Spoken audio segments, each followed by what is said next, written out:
Hi, today we're going to show you how to make a quick and easy way to make an emergency fire when needed, and it's made of things that you probably already have around the house or they're fairly easy to get. Okay, the first thing that we're going to need is a pair of scissors.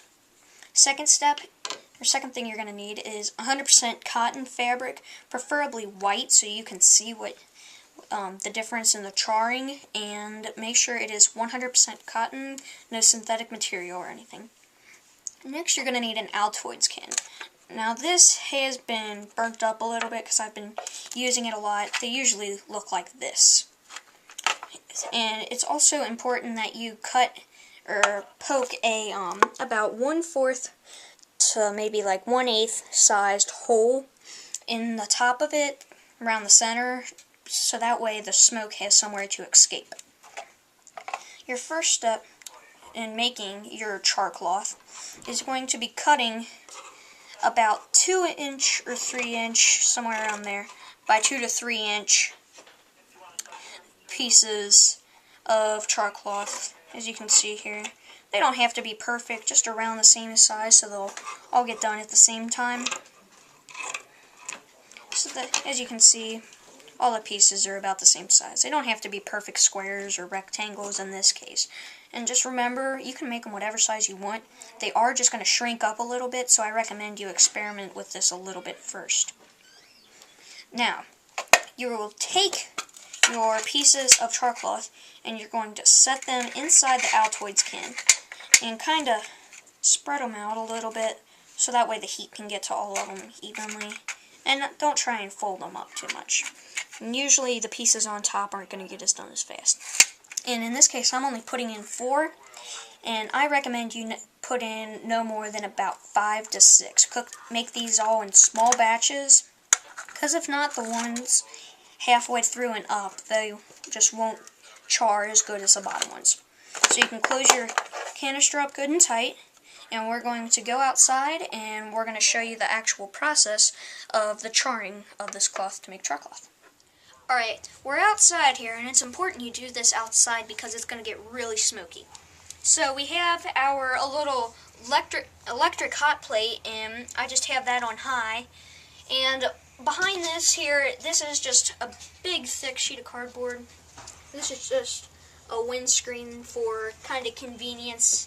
This is not necessary by all means. It's just to keep some of the wind out and let the smoke not go everywhere as much. So, we have our Altoids can now, and we're just going to set that on the middle of our burner here. And for your convenience, we have a timer that's going to be set, and we're going to give you updates about every 5 or so minutes about what it should look like. Okay. About 30 seconds in right now, and as long as that's gotten really hot, it should be smoking a fairly decent amount. Now, you can light the smoke on fire, however, I don't want to do that because it's not really safe. Right now, as long as you're safe, you can light the smoke as long as enough's coming out. Just remember that, it is a flame, and you are going to definitely have to monitor this at all times. It's not something to just light and forget. You do have to monitor this at all times. Just be responsible. Alright, here we are at about 3 minutes in or so, and it has started slowing down, and the flame has gone out. Now, depending on how you like your char cloth, I like mine as done as possible, so we're just going to let this keep on going for a little bit longer. So, about 3 minutes and 30 seconds in right now. Okay, we're back here. It's about 5 minutes now, and we're just, as you can see, it has totally stopped smoking, and that's how I like my charcoal done. So we're just going to kick it off and try and have it set upside down. Immediately turn off your heat, just for safety, so nobody gets burned. Make sure it lands upside down, because if not, it could possibly combust inside. However, that's not very likely. So let that cool down to a safe temperature for maybe about 3 minutes or so. Let that just cool down, and we will then show you what it looks like once we open it up. Alright, we are 8 minutes in right now, and it's cool to the touch, so it's safe to continue with getting our char cloth out of here. Now, getting your char cloth out of here is a pretty straightforward step. Just open it up. This is kind of messy. Preferably do it outside.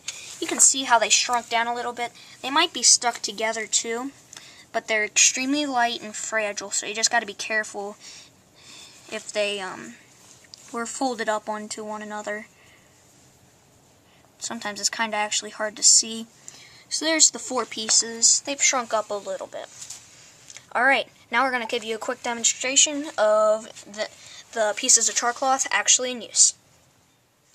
Okay, a way that I usually store my char cloth is just an old little film canister. You can stuff many pieces of char cloth in here, and it's got a fairly tight, watertight lid, so you don't have to really worry about it getting wet too much.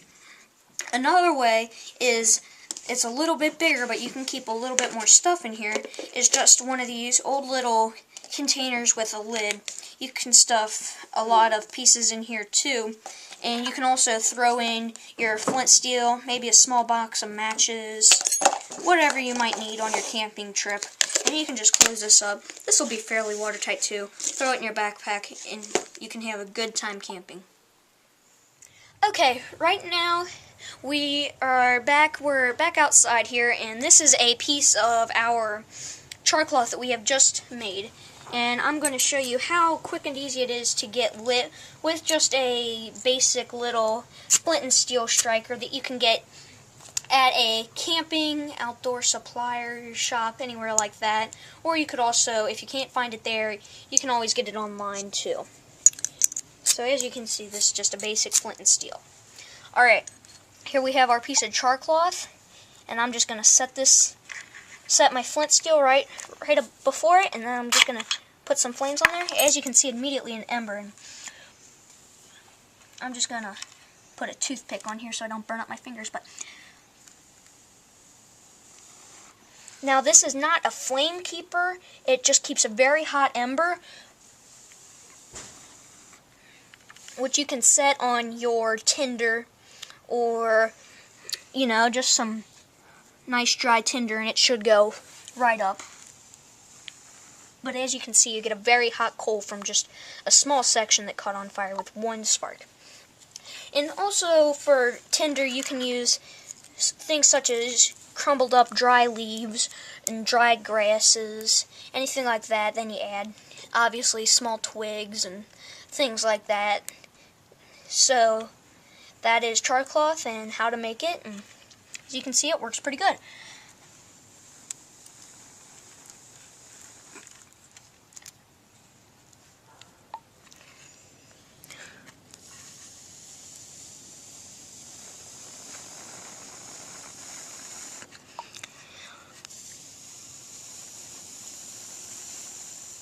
Alright, maintenance is something that you need to do maybe about 3 times you make char cloth. You just take an old toothbrush or something, and you're just going to want to brush off some of the soot that occurs on the top. That's just from this is just like a chimney. Soot will form, and you can just kind of knock some of that off. And then also get some of the bigger chunks with like the back of it. You just want to try and get it a decent amount off. You know, it doesn't have to be perfect at all. Just try and get some of it off. That'll help it burn a lot better and more efficient, make you better char cloth.